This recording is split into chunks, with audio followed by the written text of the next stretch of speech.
Well then, welcome everyone who has joined, and thank you for uh, joining and taking your time out today, right? So we'll start off with the topic that we have in front of us, right? We'll talk about modern IGA, we'll talk about technical debts, we'll talk about various topics in this particular session.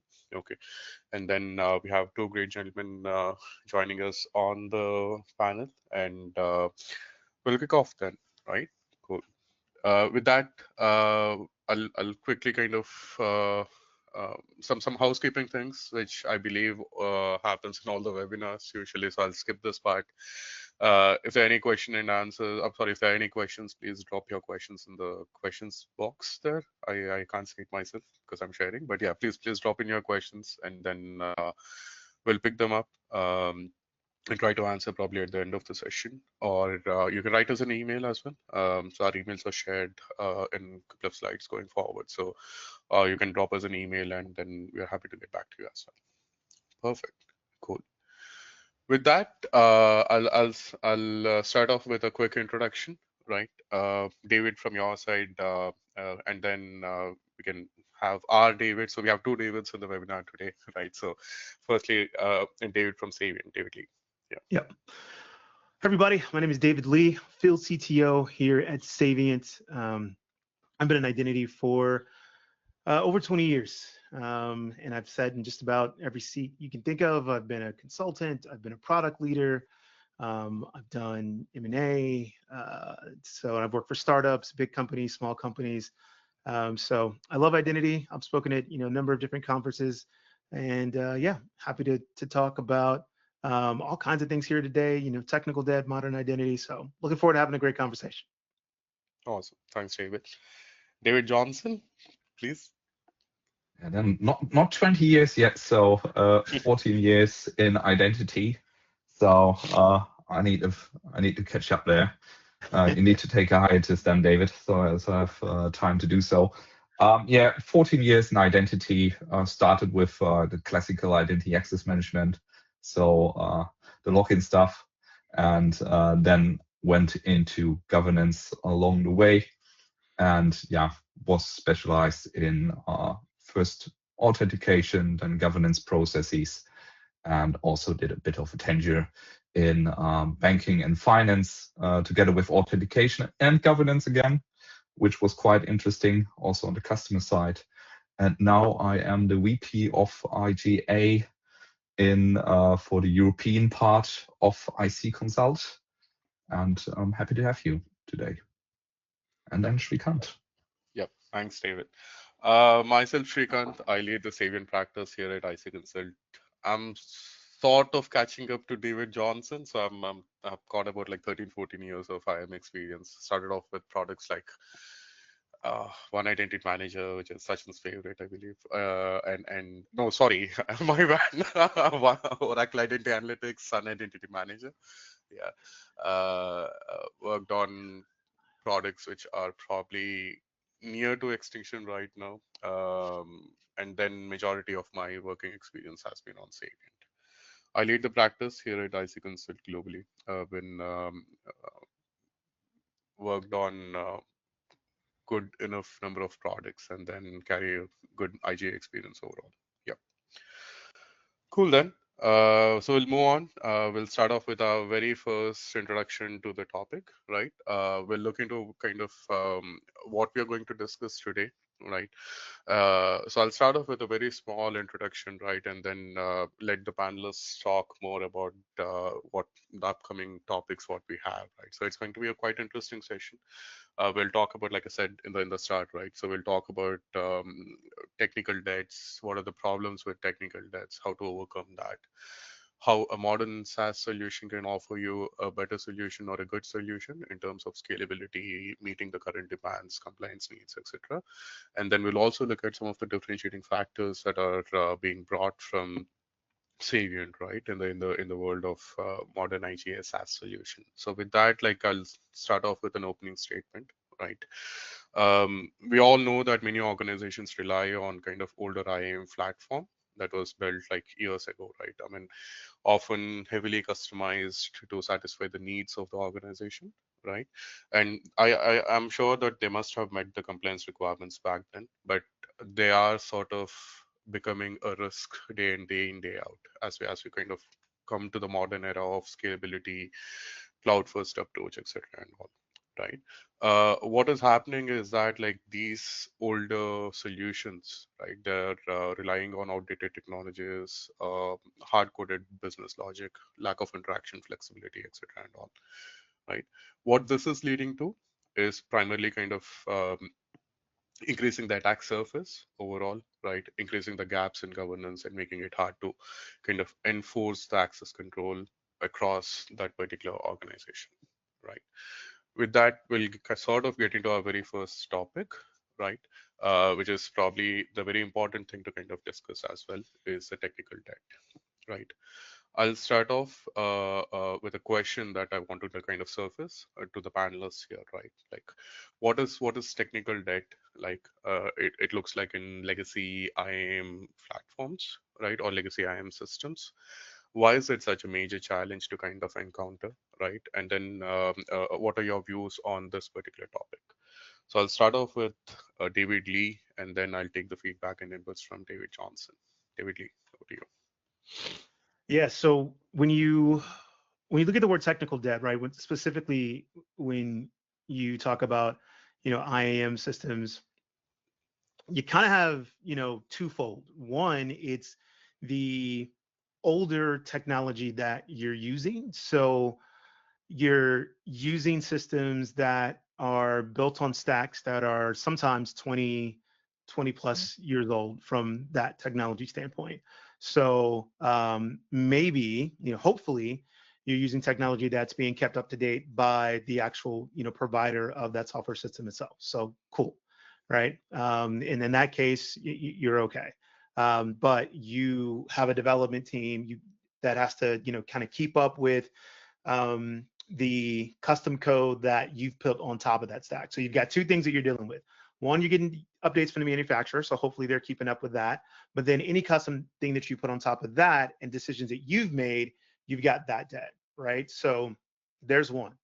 The second thing is now any decisions that you've made from an identity perspective, any processes, custom workflows, custom rules, custom attributes, things of that nature that you've decided based on your business process, you've now got that debt that you're dealing with. And so processes and decisions that you've decided to make, whatever, 10 years ago, 11 years ago, whatever, you've got that technical debt that you're dealing with as well. Now that's just typical technical debt that we all deal with, but now you've got two of those things that you're dealing with at the same time, right? That you have to go and manage. And so when you've got this kind of compounding debt that you're dealing with, and if any of us are, in the world of finance, the one thing that you don't want to be on the side of is you don't want to be on the wrong side of compounding interest, right? And so now from a technical debt standpoint, you're kind of on that bad side of compounding interest, right? You've got an old legacy, problem that you've got technical debt on. And so if you've won from your product standpoint, you've got to worry about that. And your decisions that you've made from a technical debt, you're fighting two battles both at the same time. And so when you're in that situation, you're usually kind of fighting a battle that you can't win. Perfect. Thanks, David. David Johnson, any inputs, or you want to throw some light on this particular challenge that we all face, right? I mean, because I believe you must have seen a lot of integrations yourself during your course of career, right? So what is it that you sort of face as a challenge when you get into a customer which is heavily customized, right? I mean, or which is relying on some of the in-house built custom solutions. Germany being very famous for that. So what are your thoughts around that? Yeah. Already German bashing here. So so it is true. So I would agree with David 100%. They're fighting two battles at the same time. So best case, you still got a solution which at least gets the update, and your team was up to the challenge and did the updates, and is on the newest version of your legacy IGA, or now the newest version of the IGA you're running. But not only that, since you did customization, you break stuff, you have to fix stuff. So at least when you were up, you fixed this along the way. But the decisions you made in the past, these were the right decisions maybe at that time, but they will haunt you in future. And the more you can customize, that's always an issue sometimes, because getting back from that on track, that's always a huge problem, especially for me coming from an SAP background. So I didn't mention that in my introduction, but yeah, the SAP people, they know what I'm talking about. SAP being saying like, let's put everything into a standard process. It's the same thing for IGA, basically. When you're talking financials, and then of course it's a more richest thing and insurances, but you have to clean up your processes. You have to be on par. So that's the one part you're dealing with. So that's more the governance depth, and then of course the technical depth. Because I've seen customers who have not updated their system in ages, and then finally there's a new function they need, or finally there's something new they want, and then they have to jump up several versions. And the technical team was telling them for ages to do so. And of course, the technicians, we are not that good sometimes in communicating this into business language to the upper management. And then that's one of the biggest, hardest battles you have to fight. So if you're not in a team which also where the company knows you need to update your system, it's always an issue. It's always an issue to clean up. So you have your customizations to take care of. Then suddenly there's a new function which maybe takes care of this customization, but you drag the customization along, and so forth and so forth. And this is the thing you're getting yourself into. Even though you update the software, you don't necessarily update your processes according to the new way of how the software is working. And then you are still caught in this technical debt somehow, or in this cleanup, the magical cleanup, and which never happens. So that's, like you said, David, it's not always a lost battle. I always want to fight for things. But it's really hard to catch up then and try to fix this with a legacy solution where there's no clear standard always sometimes, because you build a lot of things on it. Nicely explained, David. Right. So this takes me to our next topic, right, which is quite interesting. Again, is the lightweight IGA, right? So now we have seen that there is a burden of legacy systems with organizations that they want to kind of overcome or shut down and move to solutions which offer them or which may sort of meet the compliance needs and their IGA needs as well, right? So organizations do get tempted to kind of go for quick fixes or solutions which are sort of low-hanging fruits, if I would call them like that, right? So we have seen this quite often in the market as well, and both of you, Davids, you might have seen this particular issue as well, right? So let me probably frame a question to you guys, right? Like, why do organizations are tempted to go for lightweight IGA solutions, right? I mean, is it because they're what's the catch behind it, right? Is it because they are to kind of come with less cost? Maybe they advertise themselves as a very quite simple solutions to kind of work upon, etc. Right. So with this, probably I'll open this particular second topic to you, both of you, right? So when you engage with organizations who are sort of migrating from a legacy IAM solution to a lightweight IGA solution, or any solution going forward, particularly in this case when we are talking about a lightweight IGA, what factors should they consider? Point number one, what are the risks that are there with a lightweight IGA solution in general, right? Not taking the names here. And how can they sort of overcome this particular risk or a problem that they are seeing here? So with this, probably I'll first go to David Johnson this time, right? So, and then probably David Johnson, with your inputs, we can also hear what David Lee has to say about this one. Yep. Yeah, certainly. So it sounds good at the in the first discovery. We have a lot of customers coming in and say, okay, hey, we only need that and that, and there is a reason why lightweight IGA is on the market. There's it wouldn't be on the market if there's no reason for it. And there are maybe some scenarios which are quite simple, which in an industry which is not that regulated, where it maybe makes sense to go for this lightweight IGA solution at first.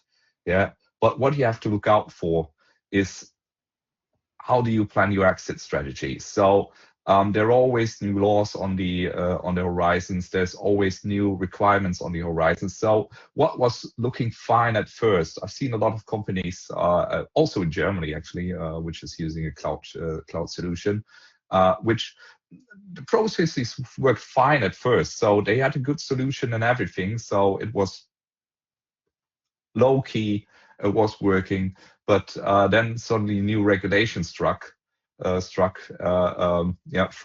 from the US. Normally we Germans or Europeans are very good with regulations, but all of a sudden it was not compliant anymore.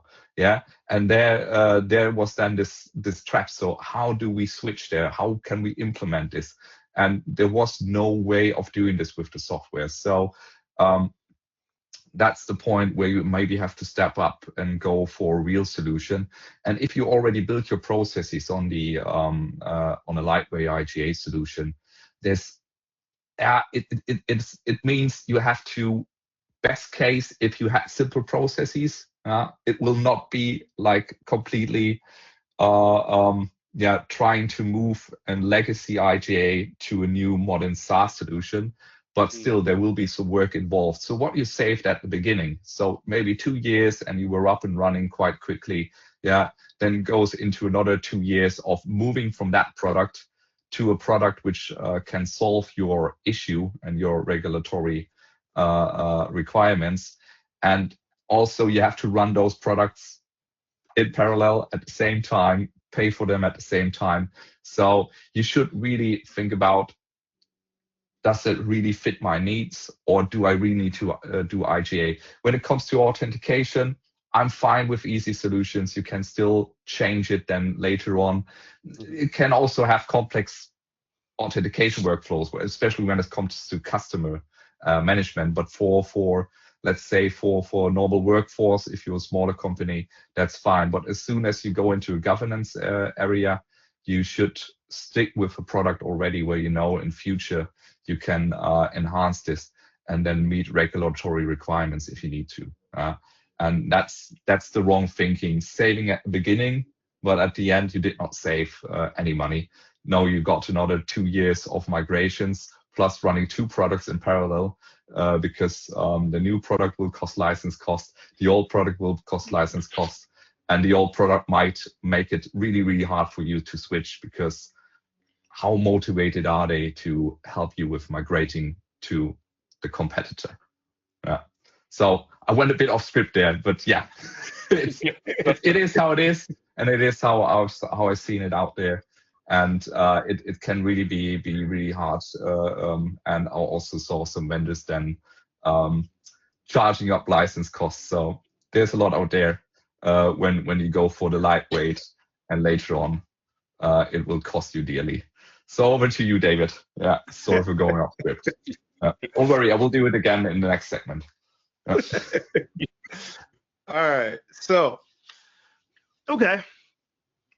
So let's break down what, why, to your point, David, like there's a reason why this exists in the market, right? So let's break down why that does exist in the market, right? So it exists because we had a market in which people struggle to roll out IGA, right? So I'm big about stories and context, right? So let's go way back, 20 years ago, when people started, understanding and had to roll out governance, right? And we first started doing these governance projects, it sucked, right? 90% of these things failed, right? People would spend years trying to do these things and nothing got done.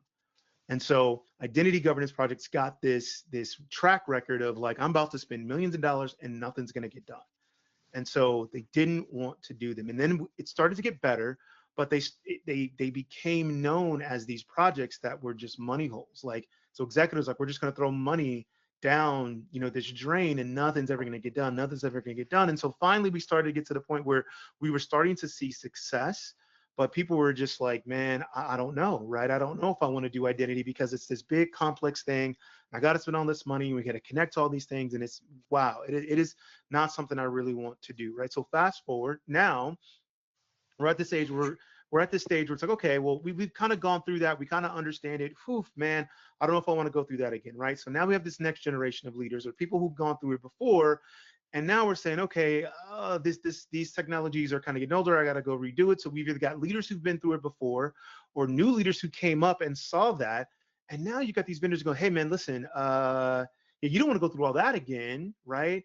So maybe what you want is a different way of doing that. You don't have to go through all that pain, right? And really, you have to ask yourself the question of what was governance trying to solve in the first place?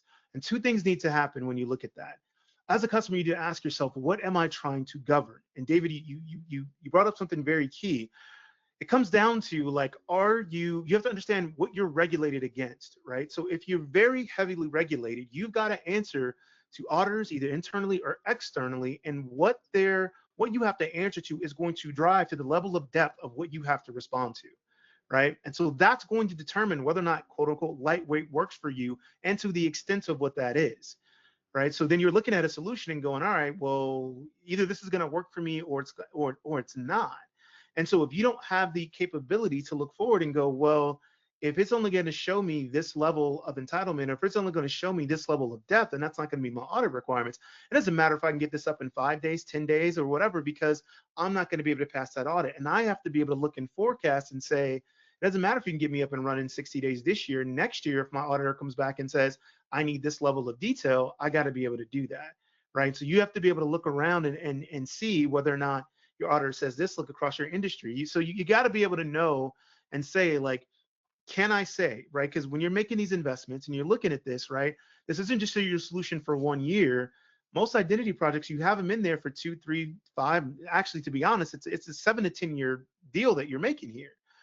So it's those things when you look at this that you have to say, okay, well, if that's the case, can I with certainty say that I'm ever only going to need this much level of governance for the next 7 to 10 years? And if you can say yes, then fine, go with that. But everything in the past would tell you that that's not the case. Because if you go back and look and say, okay, well, I didn't pass any of my audits the last 7 years just having this, why would you think going forward that you could kind of get away with that? And so it's those answers, right? And so I get the reason why the market exists, because there are certain level of customers, they don't have those regulations, they don't need that. So they don't need to go down that path, right? So they're like, okay, well, I don't need to go all down this because all I need to know is, hey, if it's in this group and I can see these things, that's all I need. Perfect. Then that's the direction you need to go, right? And part of it, as we got better and we understood more about this, listen, technology got better. We can look at this and we say, guys, there's not a need for us to go down and take this long, right? We got standards, we got better technology. So there are ways that we can do this a lot faster. And there's certain areas we don't need to go down in as much depth, right? And so there is a path and there is a way where that does make sense. It all comes down to, what do I need to show? What's the level of regulation that I have? And then what's right for my business, right? So I look at it more of that way. I would never say that there's something doesn't belong in a market. There absolutely does. It comes down to, what do you need and what do you need to show?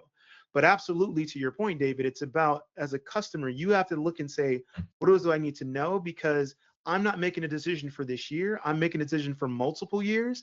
And so I always say, better to have it and not need it than to need it and not have it, right? And so if you're in any kind of area where you like, at some point I may need to have more than less, any amount of savings that you think you're going to get, just go ahead and have the platform that's going to give it to you, because trust me, this quote unquote savings that you think you're going to get in those first 2 years, you are going to blow through that in year 3, year 4 when those audit comes. And it's like, yeah, you need to have more detail. You need to have, this level of information. You need to connect to these systems, and this platform you have just doesn't cut it.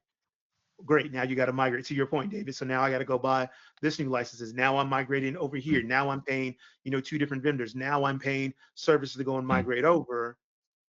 All that savings just went out the window.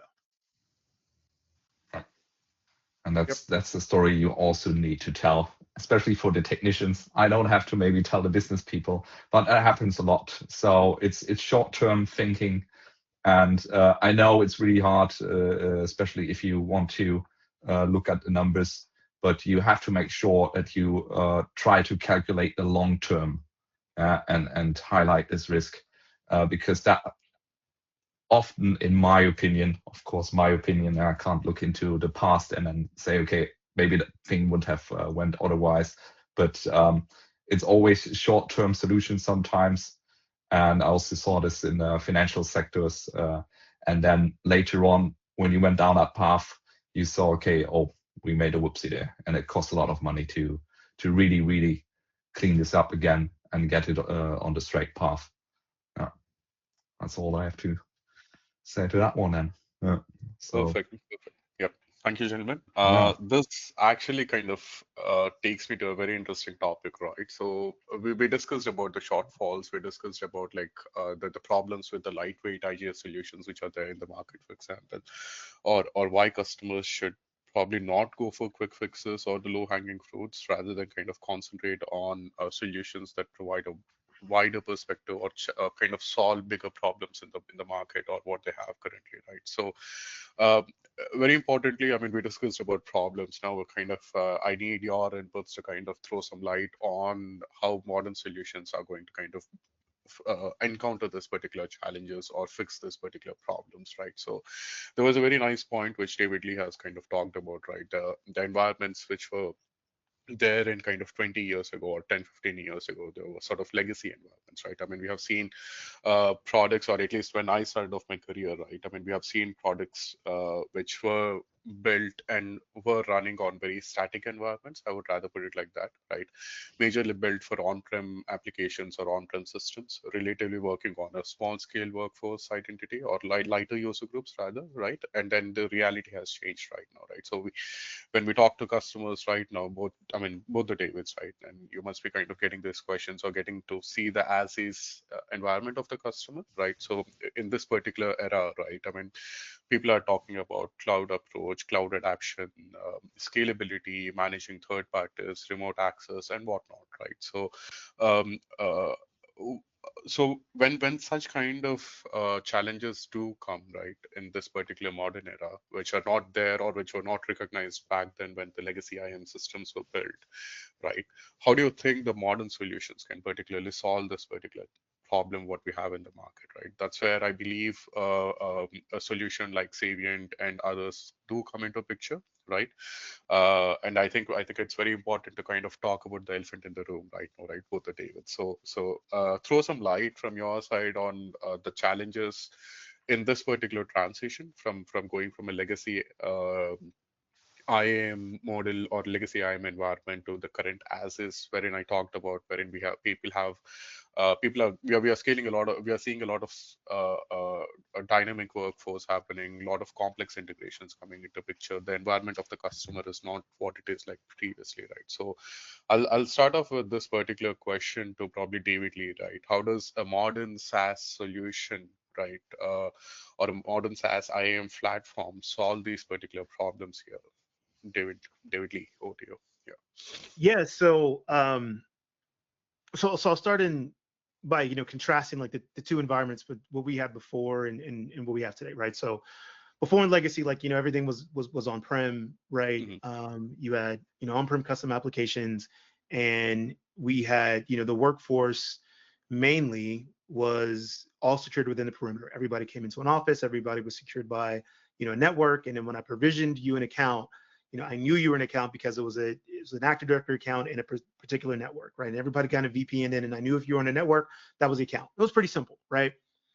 Those days are gone, right? So for the most part, now an account is you're logging in from wherever, from home. I've got vendors, I've got contractors, I've got non-human accounts, I've got servers, I've got different cloud environments.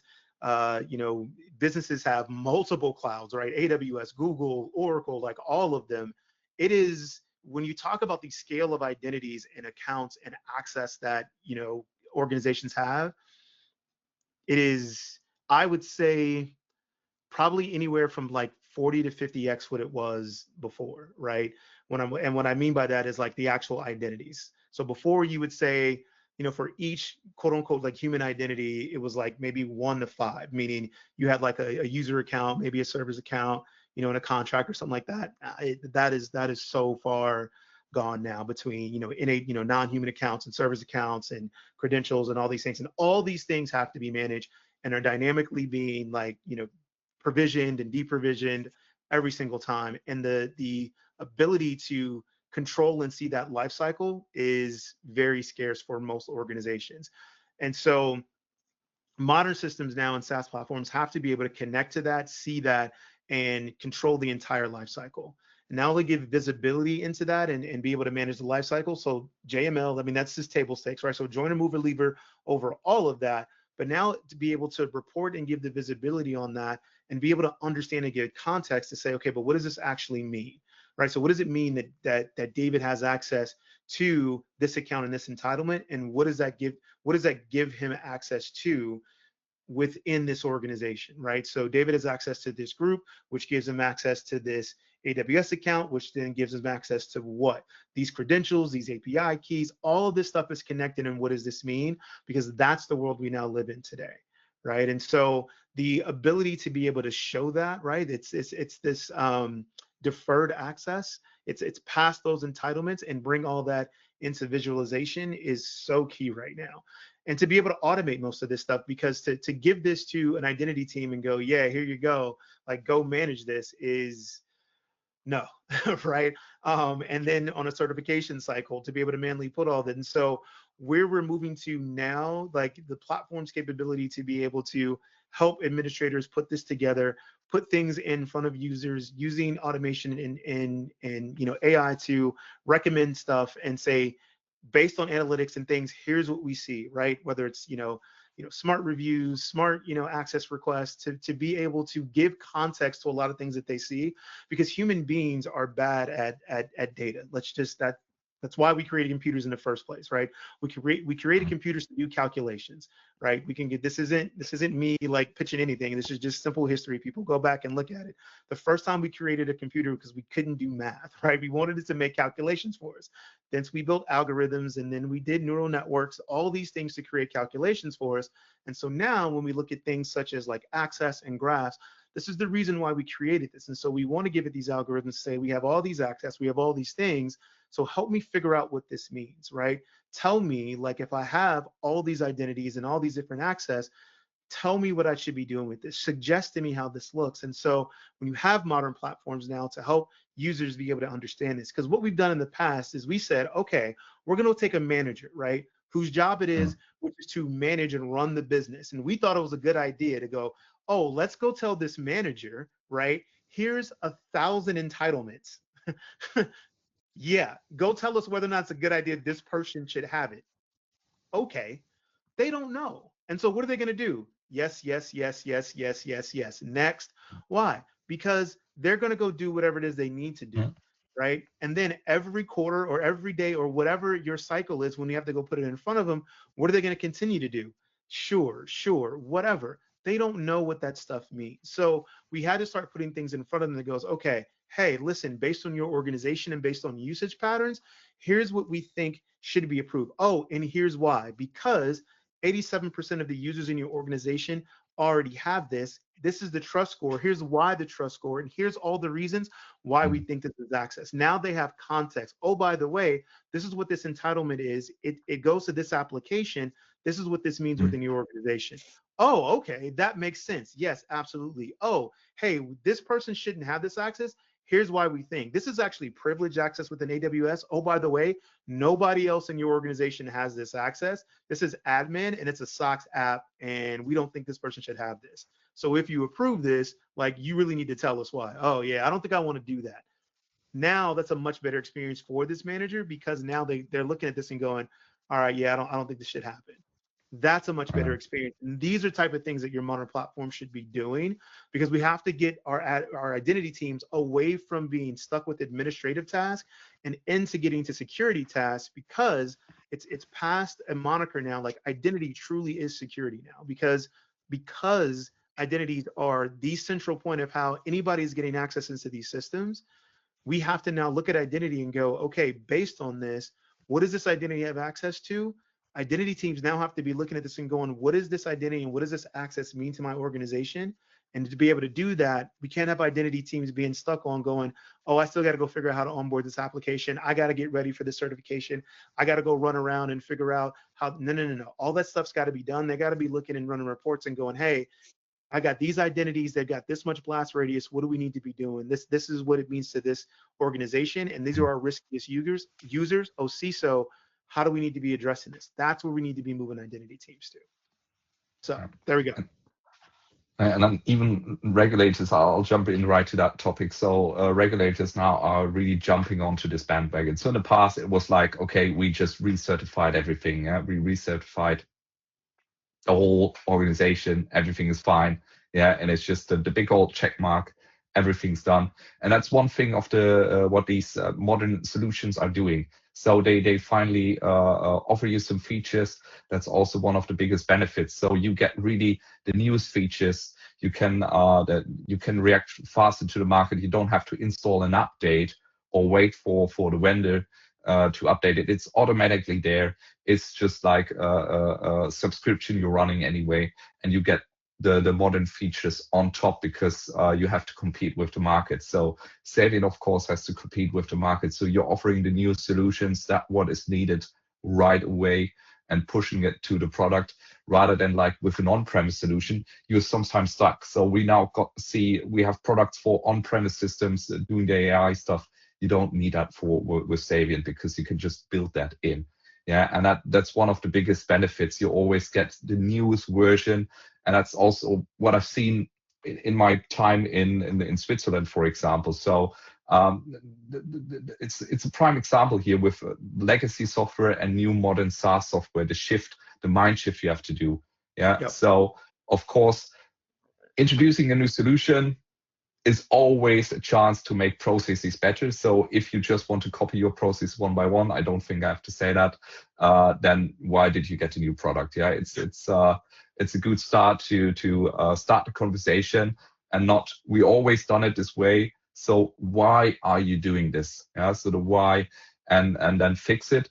But also along the way, you get then the newest features with the software, so you're on par with the market, and you can always use the newest features for the regulators. So if it's a regulatory feature, it's updated there. If it's something the employees need for faster onboarding, it is there in the solution. You don't have to think about upgrading it because you're always provided with the newest features by Saviynt and by the vendor to do so.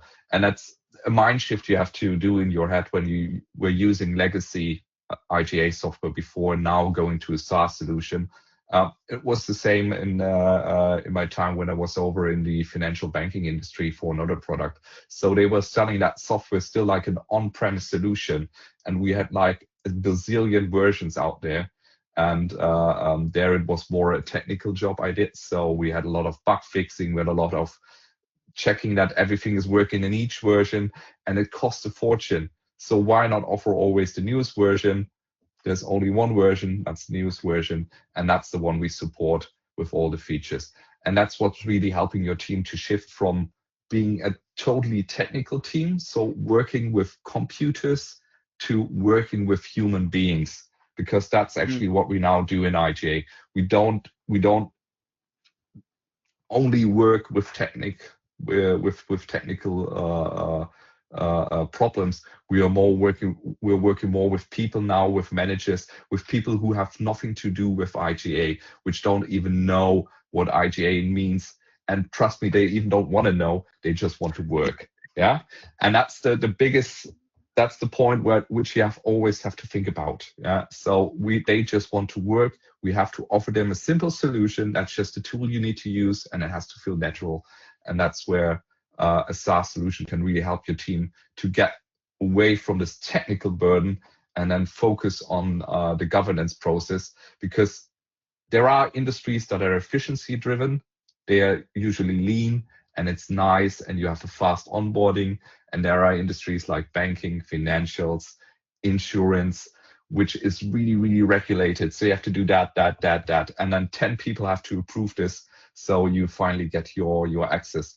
And that's something with the legacy solution, you were trapped in this whole governance thing. And now with the modern solution, even with those industries, you now can finally clean up. Now you can finally say, okay, listen, dear government, listen, dear financial, well, for the auditors, we changed it. Now not only 2 people approve this, but now they know what to approve, and we have technical checks in place, so they can act like they can make seasoned decisions rather than just pushing for a whole chain of 10 people approving things and then people complaining why this never works. And that is what you also need to do once you change to your modern solution. Clean up those processes, please, because that's one of the worst things ever to do. So you always get your news connectors, you always get the newest versions, and that's really what is the game changer here, that you don't have to clean up legacy stuff anymore. It's now in the hand of Saviynt to clean up whatever you have built. Yeah. And you just have to take care of the human beings using that tool correctly. That is your job in future. Thank you. Nicely put, David. So this takes me to a very interesting topic which I wanted to kind of discuss with both of you, right? And particularly with David Lee, because he's coming from Saviynt and carries a very vast knowledge. So I have a sort of I mean, as we are sort of exploring the modern IGA solutions, right? I mean, the next question that comes up to me is that what makes one platform sort of stand out from others, right? And what are the key differentiating factors that Saviynt could offer? Right, and there is a lot of buzz in the market in terms of what Saviynt is offering these days, in terms of the additional add-ons that are coming along with the standard IGA solution, right? So I believe these could be one of the game-changing differentiating factors as well, which are introduced from the product, and I think these are getting better and better day by day, right? So what exactly are these, and how do they sort of make an impact, David? Probably with that, I'll hand it over to you to kind of throw some light or kind of give us some idea about how Saviynt stands out with these differentiating factors, probably as a converged platform altogether, right? Offering new functionalities to the customers which they can adapt to. So walk us through about the latest trends that are happening on Saviynt, along with what we're seeing here. Yeah. So these two are actually two of my favorite kind of newer features that we're doing. And honestly, that's not just like me saying that seriously. They're like two of my favorites. So Babudi, who's our chief product officer, like gets tired of me slacking him because I do it all the time. Like seriously, I love these two new features. So the first one is ISPM. That's our identity security posture management. And this is, there's a lot of companies talking about identity security posture management. The way we are going about it is like kind of near and dear to my heart, because if you are running an identity program, the way we are going about this, it is going to be like the absolute tool of your dreams, because we're going about it. This is the identity leader's best friend. We want this to be where you come to measure the effectiveness of how you are running your identity program. So this is where you come to go and say, how effective is everything that I'm doing? So right now, as it comes out, you see things as far as how to measure how effective your governance is going. So you can measure things like your certifications. So how many certifications are running, how many revocations we're doing. We've got what you call certification 360. How many campaigns are currently running? How long is it taking them to finish?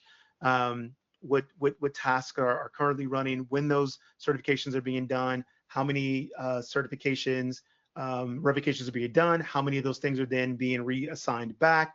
So how many accounts are orphaned? When those accounts are orphaned, when are they being orphaned? So you can start to measure, you see the analytics and measure all these things of these actions that you're taking. Why is that important? It's important because for the most part, and David, you kind of spoke to this a little bit earlier, right? When you do all these things in an identity program, right? One of the things we struggle with in identity is that as technical folks, we go back and report, and business people don't care and they don't understand, right? So they say, okay, we spent all this money this year. What did you do? And we get all excited and go, oh man, we deprovisioned 200 accounts. And they're like, I don't. Don't care. Yeah. What does that mean? We did 27,000 password resets. Is that good? We did 4,500 revocations. What are you talking about, right? Now with ISPM and the way we're going about it, to be able to look at these analytics, you're going to be able to see that. And over time, as we get these analytics, we're going to be able to then create these dashboards, and we have a co-pilot in there which you can use natural language to ask these questions and generate these reports and automatically make them dashboards to say, okay, now that we've done that, you did all these revocations, now we can start to tie that into controls and say, okay, show me based on organization who had the most revocations. Show me who the most entitlements are without descriptions. And now you can start to tie that to things that the business cares about. Now, when you create these reports, you can go figure out, talk to your business and go, okay, hey, business leaders, like, what do you care about in the organizations? Hey, I'm spending all this money. What I want to know about is, so if we're doing all these revocations, like why are we doing these revocations, and what does this mean in this environment? So what would you like to this to mean? Like, is there certain revocations on applications that you care about?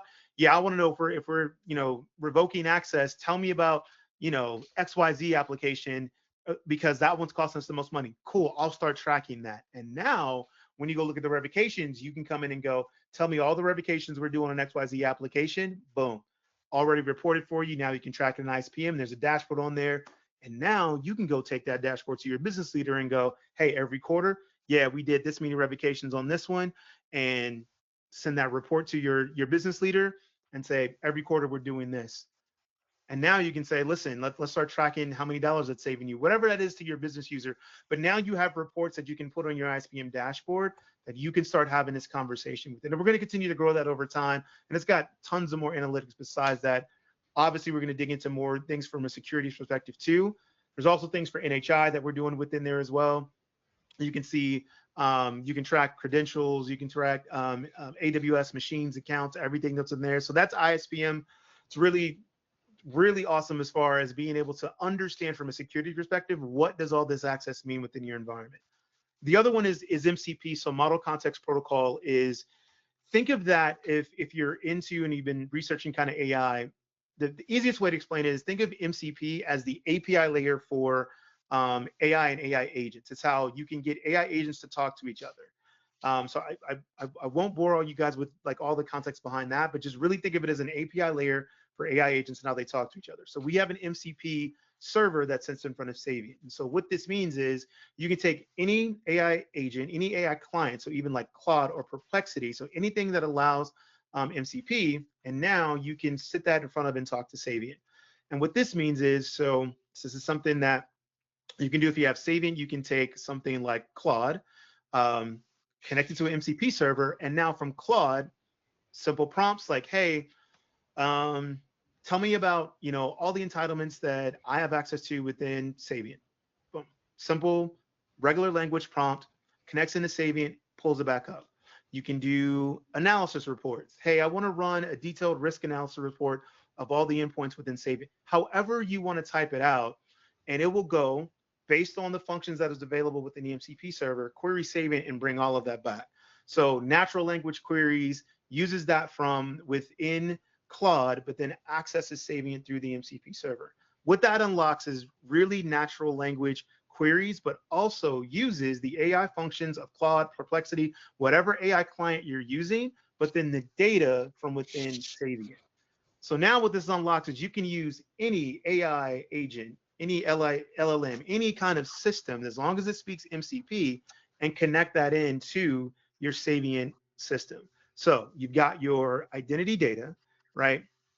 Plus entitlement data, any AI system that you want, connected to, talk to it in natural language, and the world is your oyster at that point, right? So it's those types of things that we are the way we're doing and going towards, because as we looked at it strategically, we realized that AI is the thing going forward. So we want to lean into that to both enable the business, and we're also working things around security as well, right? So going forward, we've got things as far as to be able to control the lifecycle of AI agents. Those are things we're going to be rolling out into the platform, how to secure AI and look at it from within our platform to see the things that AI agents are doing and secure. And those are things we're going to be leaning into next year. So it is definitely an area that we're looking at, but these two features, ISPM and MCP, are things that are in there today.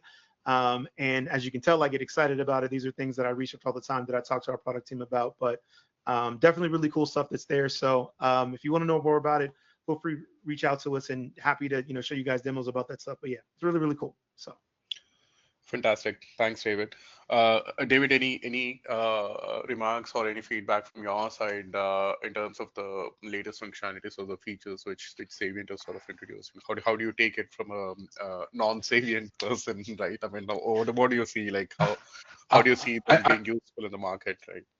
I can take it from my nerdy perspective and from my business perspective. So the first one is going to make me broke because I need graphic cards with a lot of RAM to do it my own. So I love the new MCP interface. It's like a marvelous thing to finally do, especially if you did things like continuous integration, continuous testing in the past. So did a lot of DevOps, also business and technical perspective. So MCP can be a game changer there, not only for identity access management, but for all things around. So it's great that you have an interface there because it's not locked in. You can use whatever agent comes along. So AI field is right now still not completely taken by any competitor. So whatever comes along, whatever the company is using for all the other stuff, they can also use with your product now with Saviynt and have a dedicated interface for that. So that's a brilliant thing to do. And that really will help in the context there. So even in AI, given the context to it, so I see a lot of SAP teams struggling and so forth. The more context in future there will be there from an AI perspective, the faster you can also onboard systems and so forth. So this is really an opportunity to again shift from the technical perspective here from our teams to working with human beings, modernizing the processes and making it leaner, faster. And leaner and faster doesn't mean less compliant, it means more compliant. Yeah, that's always what I want to say here, because having 10 people approving something doesn't mean it's safe if they don't know what they're doing. And that's where AI can also help to make faster decisions and also help to mitigate wrong decisions there. So I really like that this is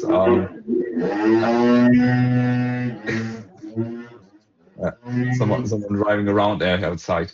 Yeah. Yeah, you need AI noise cancelling, David. I can show you how to set it up. But it really, is something you can do with AI.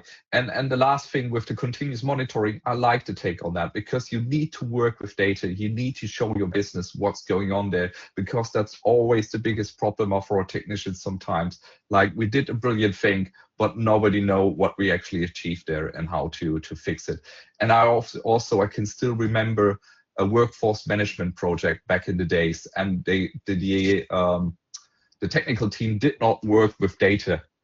Well, with visual data, they should have worked with it. So we were summoned to the board, and the project lead, they didn't know that by the time, was not IT. He was a business project lead. So business just called in and said, okay, hey, the IT guys effed it up again. So there we go. But pulling the reports, pulling the data, they set up complete new governance processes, which took like 3 weeks to approve through. So the new tool was integrated and the IT guys were blamed for not being efficient enough because the new tool, everything takes longer now. So we just zoomed in on the 10 minutes that were our part. So we showed the whole timeline. It was brilliant. You had to be there, showed the whole timeline, 4 weeks approval time, everything. And then he zoomed in from the 10 minutes. And look, we talked with our technical teams. I think we can shave off another 3 minutes from it. And the board immediately said, okay, look, but what are the other 4 weeks there? And it's like, that's the business process. You have to talk with those guys. So I'm not putting you up to fight against each other. I'm putting you up to use that data from this continuous monitoring to talk with each other and make those processes leaner, faster, and more compliant. Yeah, because that's always the struggle the IT guys have to face if the governance part comes together with IT. And that's brilliant, the story there, David. That's really something you can use in real life, show people the data, show it visually, and tell them, listen, guys and gals, we have to change something there because this approval process takes like 3 weeks. Yeah, and no product in the world, even if you provision in 5 minutes, then 10 minutes will solve the problem. People will always complain. Yep. So now I'm done with my monologue. Perfect. So with that, I think we are almost there. Like there are a few seconds. I'll just take a few seconds before we close it. We are kind of past the time, right? I just want to kind of do a quick recap in terms of what we have gone through today. We have gone through the problems of technical debt, the challenges what we have faced across, or what people usually or customers usually see with the lightweight solution, right? How to avoid a lightweight solution.